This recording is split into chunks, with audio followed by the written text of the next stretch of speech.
okşar mı söyle, hiç benim ruhumu okşar mı söyle, hiç benim ruhumu okşar mı söyle, hiç benim ruhumu okşar mı söyle.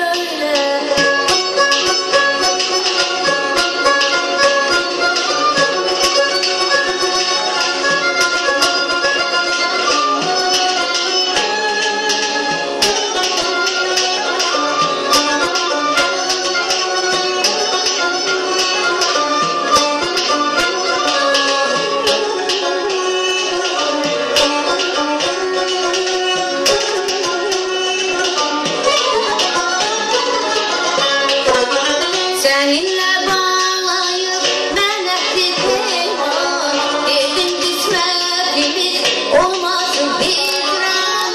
Seninle bağlayıp melekli peyman, dedim gitmediğimiz olmasın hicran. Müşrik kuş olsa da görersen bir an,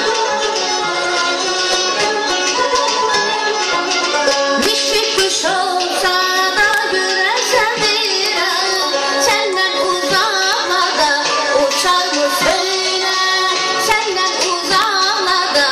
uçar mı söyle, sensiz ne zülfü var bağın baharı.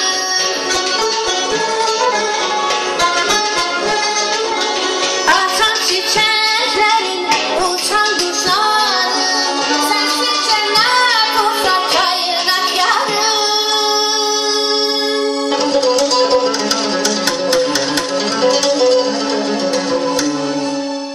Hiç benim ruhumu okşar mı söyle, hiç benim ruhumu okşar mı söyle, hiç benim